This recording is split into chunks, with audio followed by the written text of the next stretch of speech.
Voilà, vous êtes dans la galerie Rempart, qui est une galerie d'art au centre d'Eguisheim, dans une ancienne maison alsacienne qui a été restaurée, qui date du Moyen-Âge. Donc la galerie est particulière parce qu'il y a 2 étages d'exposition d'œuvres, photos, tableaux, sculptures, et le rez-de-chaussée de la création de bijoux, parce que je suis également créatrice de bijoux.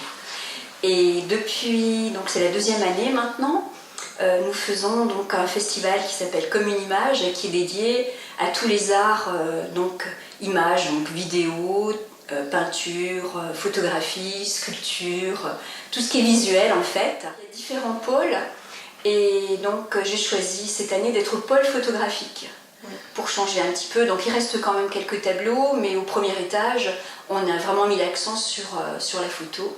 Et puis c'est vrai que le rendu est superbe. Hein. Et ça permet de montrer les talents d'artistes locaux. Ce qui est intéressant aussi, c'est une ouverture à d'autres choses.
Patrick Blondel, j'habite la vallée de Münster et je fais partie du collectif pour l'image en Alsace.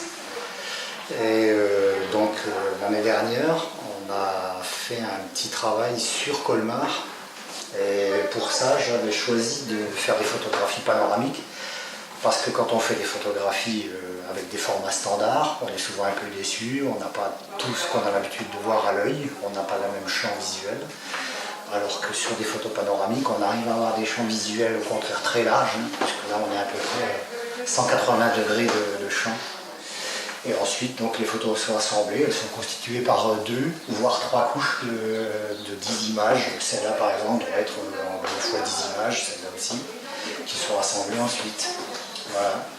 Et donc ça donne des points de vue assez inattendus, par exemple pour ce pont-là, sous lequel on passe sans vraiment regarder à quoi il ressemble, mais en fait il a une architecture agréable, ça permet de la mettre en évidence. Voilà. Et ici par exemple, on arrive, comme quand on est sur le pont, on arrive à avoir pratiquement simultanément une vue d'ensemble sur le tout qui crée une harmonie dans le paysage. Voilà, c'est la même chose, on arrive à reconstituer en une seule fois tout le paysage. C'est un travail d'amateur.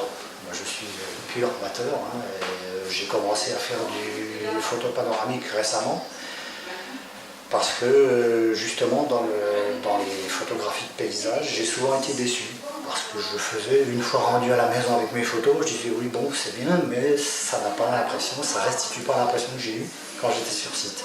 Je m'appelle Étienne Straub, je suis photographe à Colmar, j'ai un studio et une galerie d'exposition de photos à Colmar. Et quand j'ai un petit peu de temps, j'aime montrer la ville que j'habite pour la montrer d'une manière un peu contemporaine. J'aime beaucoup le light painting parce que c'est un petit peu un double emploi de la photographie. Photographie, ça veut dire écrire avec la lumière, et j'aime bien justement faire le parallèle avec le light painting qui veut dire peindre avec la lumière. Donc associer les deux, ça me paraît rigolo. Et de pouvoir poser des mots sur les sites qu'on fréquente tous les jours dans notre ville. Et d'un autre côté, sortir un petit peu des vues classiques et de montrer qu'une ville aussi traditionnelle que Colmar peut avoir un côté contemporain. Ça m'a paru une manière rigolote de la montrer. D'avoir aussi un tirage sur une belle matière pour avoir un bel objet, pour vraiment donner vie à l'environnement de Colmar. Et donc avec le CIMA, on avait monté l'année dernière effectivement une exposition de Colmar de plusieurs points de vue, de plusieurs photographes. Et comme on avait ce travail, on a été invité par Elisem pour le présenter, et c'était une super occasion de remontrer les images à un autre public, dans un autre environnement, qui fait toujours plaisir pour qu'on puisse mettre notre travail en valeur.